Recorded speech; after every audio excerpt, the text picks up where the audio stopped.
દિલ્હીના મુખ્યમંત્રી રેખા ગુપ્તાને ધમકી આપનાર વ્યક્તિની ગાઝિયાબાદ અને દિલ્હી પોલીસની સંયુક્ત ટીમે ધરપકડ કરી છે. શ્લોક ત્રિપાઠી નામના વ્યક્તિની કોટવાલી વિસ્તારમાંથી ધરપકડ કરવામાં આવી હતી. આ પછી તેને દિલ્હી પોલીસને સોંપવામાં આવ્યો હતો.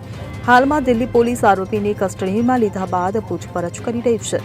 પ્રારંભિક તપાસમાં બહાર આવ્યું છે કે આરોપીએ ઝઘડા પછી અને નશાની હાલતમાં આરોપીએ તેની પત્ની સાથે ઝઘડો કર્યા બાદ દારૂના નશામાં કોલ કર્યો હતો. જે સિમ કાર્ડથી ધમકી આપવામાં આવી હતી તે ગોરખપુરના સરનામે નોંધાયેલું હતું. તપાસમાં રોકાયેલી પોલીસે કોટવાલી પોલીસ સ્ટેશન વિસ્તારના પંચવટી વિસ્તારમાં ધમકી આપનાર અજાણ્યા ફોન કરનાર વ્યક્તિનું લોકેશન ટ્રેસ કર્યું હતું. જે પછી કોટવાલી વિસ્તારમાંથી ધમકીભર્યો ફોન કરનાર શ્લોક ત્રિપાઠીની ધરપકડ કરાઈ હતી. જે સિમ કાર્ડથી ધમકી આપવામાં આવી હતી તે આરોપીના સંબંધીના નામે નોંધાયેલ છે. પોલીસે જણાવ્યું હતું કે દિલ્હીના મુખ્યમંત્રી રેખા ગુપ્તાને જાનથી મારી નાખવાની ધમકી આપવામાં આવી હતી. Bureau report CN24 news. હવે જુઓ દેશ દુનિયાની તમામ ખબરો તમારી આંગળીના ટેરવે.